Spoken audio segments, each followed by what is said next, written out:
Dalam nama Bapa dan Putra dan Roh Kudus. Amin.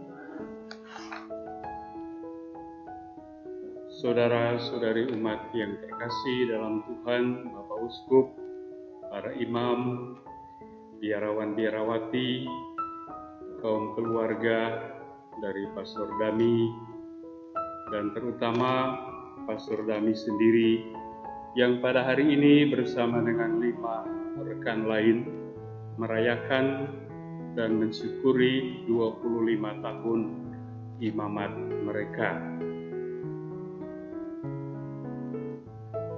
Aku akan mengangkat piala keselamatan dan akan menyerukan nama Tuhan. Demikian diungkapkan dalam Mazmur 116 ayat ke-13. Dalam perayaan mulia ini, kita bersyukur bersama dengan sang jubilaris Pastor Damianus Pongo PR atau kami biasa panggil Pastor Dami, yang selama 25 tahun sejak ditabiskan imam telah mengangkat piala keselamatan. Dan piala keselamatan itu tidak lain bagi seorang imam adalah piala Ekaristi di atas altar. Pemazmur juga melanjutkan dengan dan akan menyerukan nama Tuhan. Sebagai seorang imam, Pastor Dami juga menyerukan nama Tuhan melalui pewartaan sabda, pengajaran-pengajaran, khotbah, sapaan-sapaan,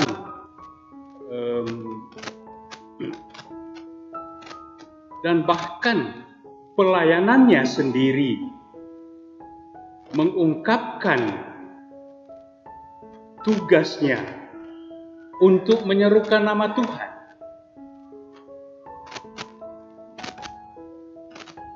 Dan juga dikatakan mengangkat piala keselamatan. Keselamatan untuk siapa? Keselamatan untuk umat manusia.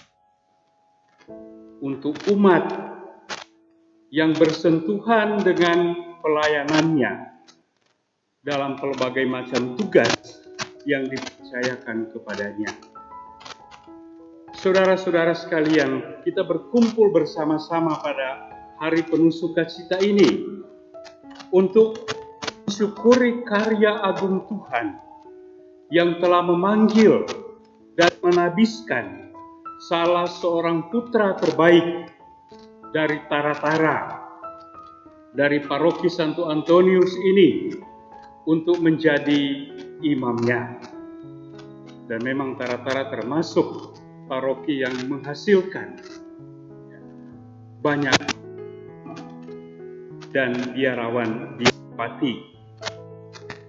Maka pada hari ini kita mau mengungkapkan sukacita kita dalam bentuk ucapan syukur kepada Tuhan, terutama melalui Ekaristi, dalam bentuk perayaan atau pesta dalam kebersamaan kita. Dan tentu juga dalam bentuk harapan. Harapan berarti kita memandang ke depan. Saudara-saudara sekalian yang terkasih dalam Tuhan, seperti saya katakan,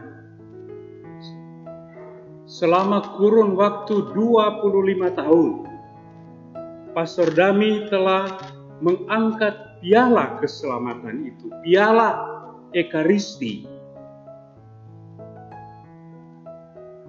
Sebagaimana kita tahu, Ekaristi merupakan sumber dan puncak kehidupan setiap umat beriman, seluruh gereja, apalagi bagi seorang imam. seorang imam yang diberi kuasa untuk mengubah roti menjadi tubuh Kristus dan anggur menjadi darah Kristus. Demikian tahbisan imam menempatkan seseorang pada altar Tuhan. Disinilah ia mengekspresikan identitasnya sebagai seorang imam yang membawa korban Kristus demi keselamatan umat.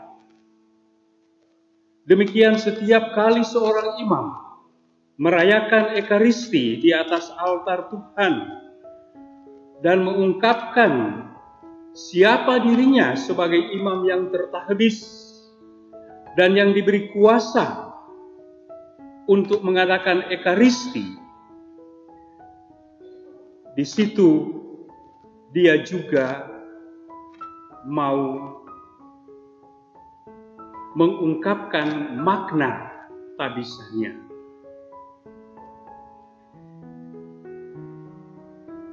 Dari dan di altar Tuhan juga, seorang imam menghantar umat untuk bersatu secara akrab dengan Tuhan yang diterima misalnya terutama dalam komuni kudus. Di altar inilah juga seorang imam akan ikut serta dalam pengorbanan dan pemberian diri Kristus yang total untuk keselamatan manusia.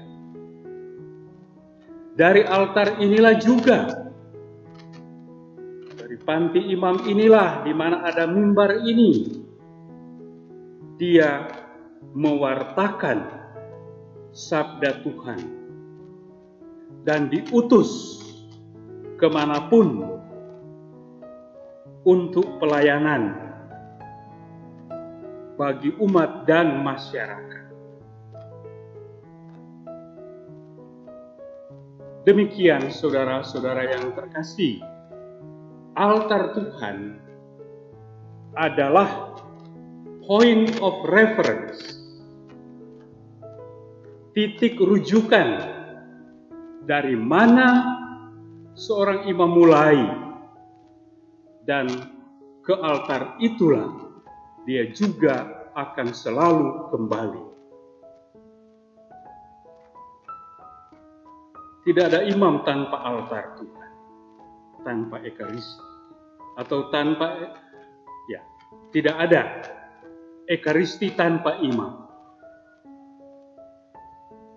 Saudara sekalian yang terkasih dalam Tuhan, perayaan syukur ini sangat tepat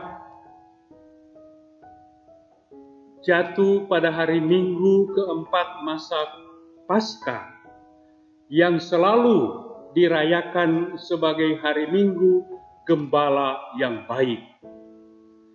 Karena selama 3 putaran tahun liturgi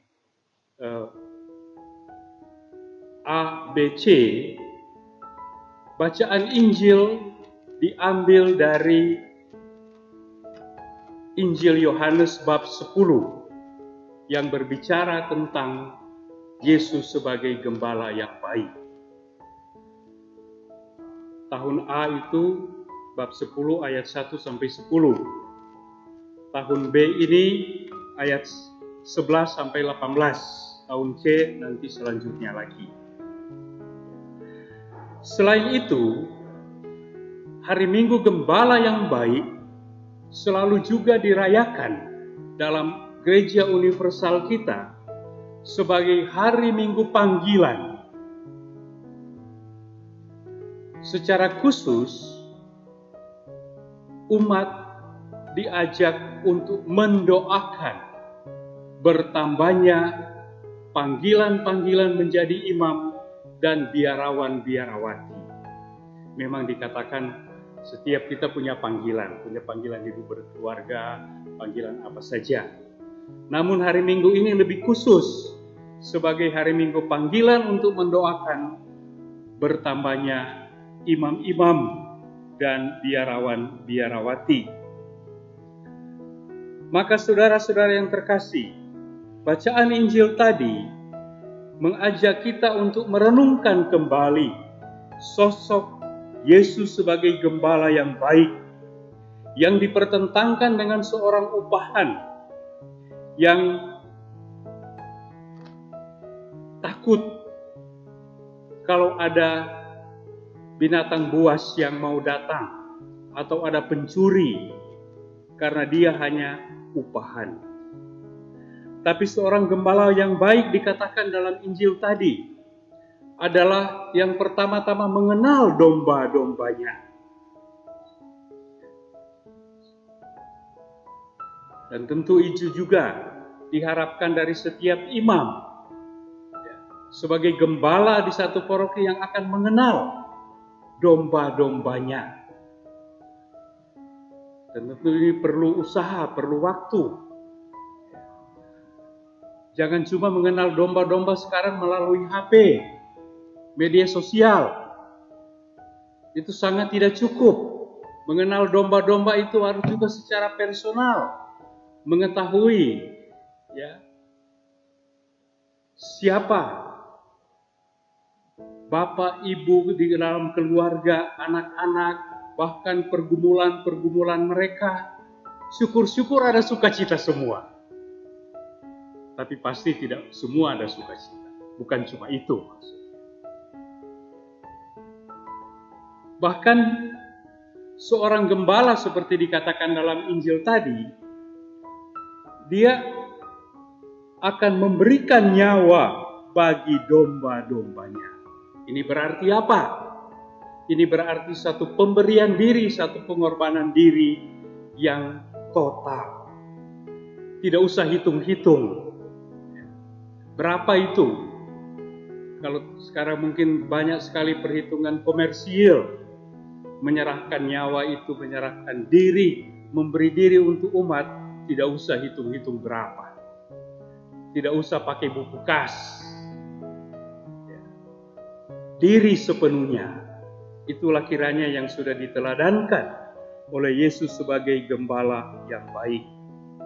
Maka saya mau menggarisbawahi ada 3 keutamaan dari seorang gembala yang baik, yang kiranya bagi setiap gembala, mungkin ini kita bisa terapkan juga lebih ke bawah, di dalam paroki ada juga katakanlah dewan paroki, ada wilayah-wilayah rohani, ketua-ketuanya, ada organisasi dan macam-macam. Ya, dalam satu keteladanan dari gembala yang baik, yang pertama adalah cinta dan kepedulian. Kalau Yesus sebagai gembala yang baik tidak peduli dengan kawanannya, dia tidak akan mengenal mereka, dia tidak akan menyebut nama masing-masing. Dan ketika mau diancam untuk dibunuh, dia akan lari. Tapi bukan demikian Yesus kita. Yesus kita itu hebat ya. Memang mau memberi diri sepenuhnya. Cintanya, kepeduliannya semua untuk kita manusia. Dan kepedulian dan serta cintanya ini memang sungguh-sungguh diiringi dengan satu komitmen. Biar sudah jelas ada tugas apa, tapi kalau kita tidak komit, tidak akan jadi. Dan terutama tentu keutamaan pengorbanan sampai mati di kayu salib untuk kita semua. Demikian saudara-saudara yang terkasih dalam Tuhan. Kita bersyukur bahwa di dalam gereja kita menemukan ada begitu banyak gembala-gembala yang memang mau mengikuti keteladanan seorang gembala yang baik. Kemarin dulu, tanggal 23 April 2021, Duta Vatikan di Guatemala atas nama Paus Fransiskus membeatifikasi atau menggelar menjadi beato 3 imam MSC dari kongregasi saya, ya. Dan juga 7 awam yang semuanya adalah asisten-asisten pendamping-pendamping dari 3 pastor itu. Dan yang menarik antara lain, salah satu dari 7 awam itu adalah seorang anak berusia 12 tahun. Walaupun dia tidak terdidik di sekolah karena masih terbatas, tapi dia bisa menghafal lagu-lagu, bisa menghafal doa-doa semua, dan dia ajarkan kepada orang-orang tua malah. Tentu terhadap teman-temannya juga. Dan salah satu dari 3 pastor MSC itu adalah Pastor Juan Alonso Fernandez. Mereka bertiga asal Spanyol, tapi kerja di Guatemala. Tapi Pastor Juan Alonso ini pernah bekerja sebagai pastor paroki Kokole, Minahasa Utara tahun 1963 sampai 1965. Lalu dia kembali lagi ke Guatemala, dan di sana mereka semua ini harus menghadapi ancaman-ancaman pembunuhan oleh pihak rezim militer yang berkuasa pada waktu itu. Dan akhirnya memang mereka semua dibunuh. 3 pastor itu pada tanggal yang berbeda-beda. Ya. Pastor Juan Alonso barangkali pernah datang di Tara-Tara. Coba cari di buku baptis, mungkin namanya ada. Ya. Karena kalau bilang orang Woloan, mereka bilang, oh dia ini perawakannya begini, orang kuat, dan seterusnya. Benar sekali. Ya. Dari Kokole dia bisa pergi dengan motor sampai di Belang. Ya. Banyak yang dia baptis juga di sana. Dan ciri tradisinya juga sama. Kalau mau lewat sungai, tidak ada jembatan, pikul motor. Memang orang kuat. Bukan motor bebek seperti sekarang ya. Motor yang besar-besar dulu. Seperti itu. Ya. Dia juga mati sebagai seorang gembala yang baik. Yang memang mempedulikan umatnya. Yang sudah tahu sudah mau mati, mau ditembak. Tapi dia jalan terus. Akhirnya di satu perbukitan dia dihadang oleh tentara-tentara, diseret dari motor dibuang ke jurang, dia juga dibuang terguling-guling, dan terakhir 3 tembakan mematikan dia. Sungguh suatu berkat luar biasa untuk Uskupan Manado. Bahwa ada seorang gembala baik, seorang misionaris yang pernah mewarnai pelayanan di keuskupan ini. Kalau saya ingat-ingat para misionaris yang pernah bekerja di Indonesia, yang pernah mencapai tingkatan sampai beato, sampai orang kudus itu, kalau tidak salah Pastor Alonso baru yang ketiga. Yang 2 itu di daerah Sumatera Utara. Ya. Sudah lama juga. Ya. Kapan lagi kita bisa menghormati seorang yang pernah berjasa di sini, di keuskupan kita, sebagai seorang gembala yang baik?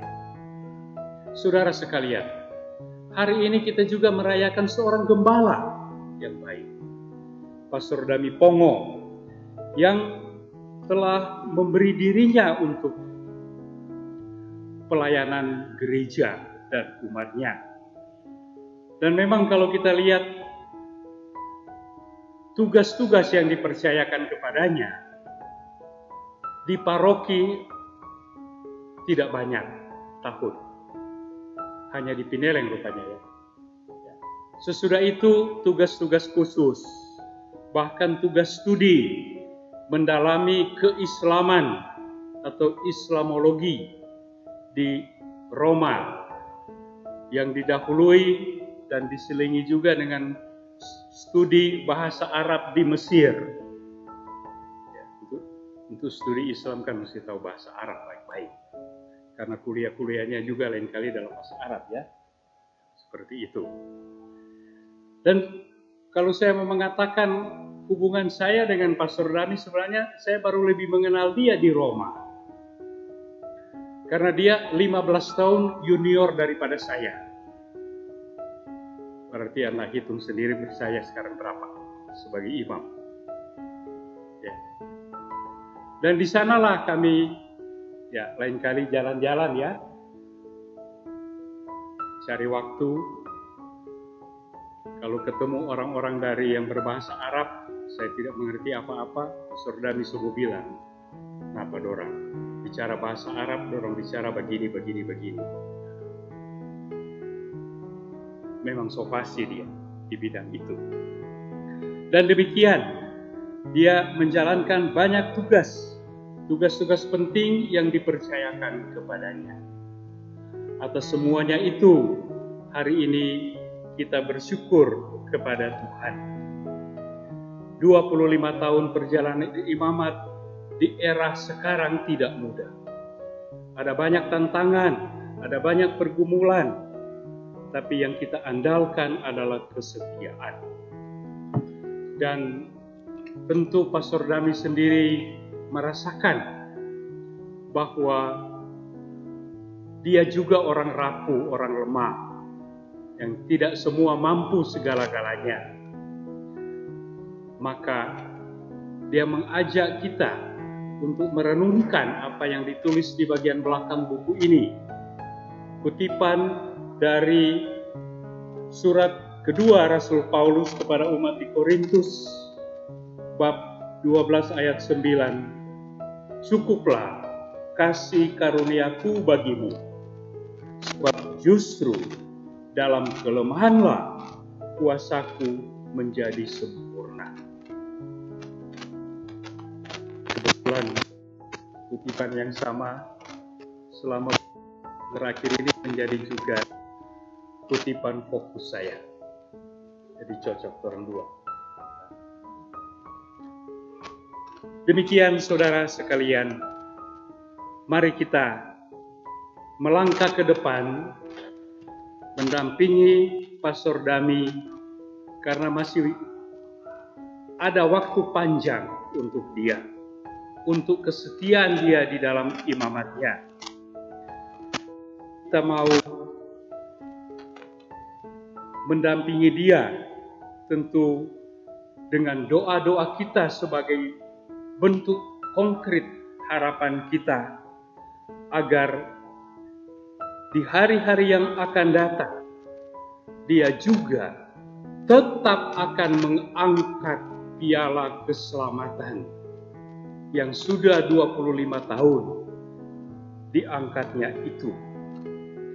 Kita juga berharap dia akan melanjutkan untuk menyeru nama Tuhan melalui pewartaan-pewartaan, pengajaran-pengajaran, dan tugas-tugas yang dipercayakan kepadanya. Dan pada hari Minggu ini, sekali lagi saya mengajak kita semua untuk berdoa agar Tuhan memberikan imam-imam menjadi gembala-gembala sesuai hati Tuhan. Yeremia bab 3 ayat 15. Tuhan mengatakan, aku akan memberikan kepada kamu gembala-gembala sesuai dengan hatiku. Jadi bukan sesuai hati gembala sendiri, hati Tuhan yang harus menjadi acuan dalam hidup dan dalam penggembalaan. Kita bersyukur di Keuskupan Manado sudah ada yang namanya Gotaus, gerakan orang tua asuh yang mau mendukung pendidikan calon-calon imam ini agar mereka nanti menjadi gembala-gembala sesuai dengan hati Tuhan. Mari kita juga mensupport, mendukung upaya-upaya yang luar biasa bagus ini, agar kita juga akan lebih merasa